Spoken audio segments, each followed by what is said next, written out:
बिस्मिल्लाहिर्रहमानिर्रहीम अल्लाहुम्मा सल्ली अला सय्यिदिना मौलाना मुहम्मद व अला आलिहि व सहबिहि बारिक वसल्लम। अस्सलाम वालेकुम दोस्तों, अपना गिरदो नवाह का अज़ीज़ व अक़ारिब का ज़रूर ख्याल रखें। आपको शायद ये जानकर हैरत होगी, पाकिस्तान चीन की पहली खिड़की था। चीन के लोगों ने पाकिस्तान के ज़रिए दुनिया को देखना शुरू किया। PIA पहली इंटरनेशनल एयरलाइन थी जिसके जहाज़ चीन की सरजमीन को छुआ। इस लैंडिंग पर पूरे चीन में जश्न मनाया गया। पाकिस्तान ने अयूब खान के दौर में चीन को 3 जहाज़ फ़रोख्त किए। इनमें से एक जहाज़ मौज़े तंग इस्तेमाल करते थे। इस जहाज़ पर आज भी कर्टेसी बाई पाकिस्तान लिखा है। पाकिस्तान पहला मुल्क था जिसने चीनी मसनूआत की इम्पोर्ट की इजाज़त दी और एक अहम तवील अरसे तक चीन के रेज़र और सुइयाँ इस्तेमाल करते रहे। पाकिस्तान ने चीन के मुसलमानों को हज और उम्रे की सहूलत भी दी। चीन के हाजी बसों के ज़रिए पाकिस्तान पहुँचते थे और पाकिस्तान इन्हें हजाज मुक़द्दस तक पहुँचाने का बंदोबस्त करता था। और पाकिस्तान का वीज़ा कभी चीन के लोगों की सबसे बड़ी ख्वाहिश होता था। लेकिन आज वो चीन दुनिया में तरक्की की इंतहा को छू रहा है। ये चीन 46 अरब डॉलर के मंसूबे लेकर पाकिस्तान आता है तो हम इसे अपनी तारीख का अहम तरीन वाक़या करार देते हैं। चीन आगे निकल गया जबकि हम अपने ही मज़ार के मुजावर बन के रह गए। हमने कभी चीन की तरक्की और अपनी तंज़ली का जामिया तजर्बा नहीं किया। हमने कभी इन वजूहात का जायज़ा नहीं लिया जिनके बायस चीन चीन हो गया और जिनके बायस चीन ने चांद तक मेड इन चाइना की मोहर पहुंचा दी, जिनके ज़रिए चीन ने ना सिर्फ अपने 1.25 अरब लोगों को रोज़गार, सेहत, तालीम और शानदार ज़िंदगी फराहम की, बल्कि वो दुनिया के 6.5 अरब लोगों की माँ भी बन गया। ये चीन जिसको आज हम ऐसे करते हैं, ऐसे देखते हैं, ये चीन ऐसे ही तरक्की करके नहीं गया। इस चीन ने और चीन के बासियों ने बड़ी मेहनत की। हमने कभी चीन की तरक्की का साइंसी बुनियादों पर तजर्बा नहीं किया। आपको शायद ये जानकर हैरत हो, पूरे यूरोप में ऐसे 39 शहर हैं जिनकी आबादी 10 लाख से ज़्यादा है, जबकि चीन ने पिछले 30 बरसों में 160 ऐसे शहर आबाद किए हैं जिनकी आबादी 10 लाख से ज़ायद है और उनमें जदीद सहूलियात ज़िंदगी मौजूद है।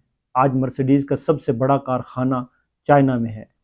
आज यूरोप, अमेरिका, पाकिस्तान में ऐसी सब्जियां और फ्रूट मिलता है जिन पर चाइना का स्टिकर लगा होता है। और आज दुनिया के 36,000 मल्टीनेशनल कंपनियां चीन में फैक्ट्री लगाने पर मजबूर हैं। लेकिन हमने कभी चीन की इस तरक्की की वजूहात तलाश करने की कोशिश की और ना ही अपने ज़वाल के शवाद इकट्ठे किए। हमने कभी नहीं सोचा चीन तरक्की के क्यों कर रहा है। चीन की तरक्की के 4 असूल हैं: मुखलस लीडरशिप, अनथक मेहनत, अपनी ज़ात पर इन्हिसार और ख़ुददारी। चीन ने कभी दूसरी अक़वाम के सामने कशकोल नहीं रखा। उसने हमेशा अपने वसाइल पर इन्हिसार किया।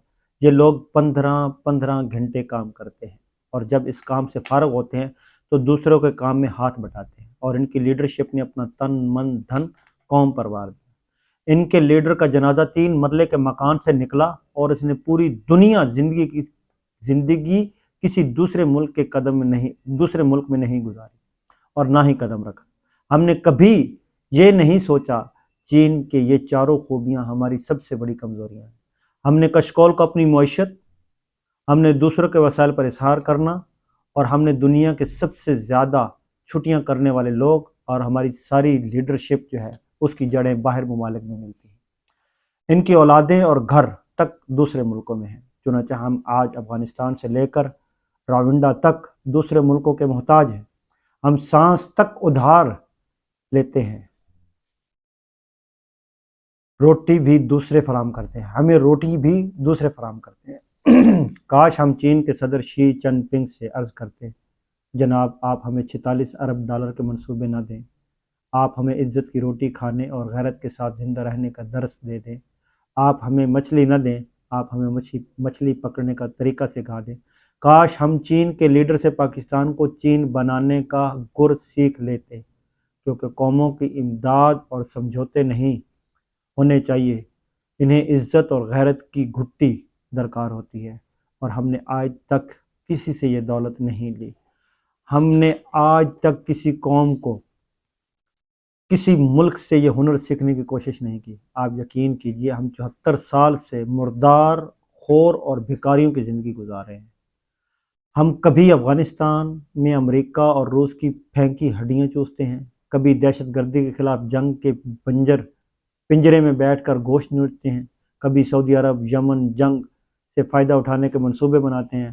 دنیا جب ان تمام بحرانوں سے نکل چکی، ہم یہ اپنے معاملات، اپنے مسائل حل کر لیتی ہے تو ہم کشکول بن کر دوستوں سے دوستی کی خیرات کی اپیل کرنے لگتے ہیں۔ کیا یہ پاکستان ہے؟ اس لیے ہم نے پاکستان بنایا۔ ہم نے آج تک خود کو قوم سمجھا، نہ ہی قوم کی طرح اپنی نسلوں کی پرورش کی۔ مہم 24 کروڑ بھکاری ہیں۔ ہم ہر سال ان بھکاریوں میں سے 5-10 نئے بھکاریوں کا اضافہ کرتے ہیں، اور یہ بھکاری بھی بڑے ہو کر اپنے بزرگوں کی طرح دنیا کی طرف دیکھیں۔ کاش ہم آج جاگ جائیں، ہم آج ان 46 ارب ڈالروں کو آخری امداد، آخری سرمایہ کاری سمجھ کر اپنے قدموں پر کھڑا ہونے کا فیصلہ کر لیں۔ ہم یہ اعلان کر دیں کہ ہم دنیا کے لیے اگلا چین ثابت ہوں گے۔ ہم 20-30 سال بعد وہاں ہوں گے جہاں آج چائنا کھڑا ہے۔ ہم اپنی خودداری پہ آئیں گے۔ کاش ہمیں خدا وہ لیڈرشپ دے دے، کاش ہم اس جگہ پہ پہنچ جائیں جس کی ہمیں ضرورت ہے۔ مجھے انتہائی افسوس ہوتا ہے جب ہم سڑکوں پہ پھرتے ہیں، جب ہم گلیوں میں پھر رہے ہوتے ہیں تو آپ دیکھیں چھوٹے چھوٹے بچے کوڑا دان میں پھر رہے ہوتے ہیں۔ فٹ پاتھ کے اوپر 2 بچے جو ہے نا، چھوٹے چھوٹے معصوم بچے، 4-5 سال کی عمر کے بچے، وہ جب سوئے ہوتے ہیں نا، وہ 2-2 لاکھ روپے کے مقروض جو ہیں وہ بھوکے سوئے ہوتے ہیں۔ اس ملک کے وہ مقروض بچے ہوتے ہیں۔ اللہ پاک ہمیں پاکستان کے ساتھ مخلص ہونے کی توفیق عطا فرمائے، اور پاکستان کو مخلص، خوددار اور اللہ پاک حکمران عطا فرمائے۔ اپنا اور اس چینل کا ضرور خیال رکھیں۔ مجھے دیں اجازت۔ السلام علیکم۔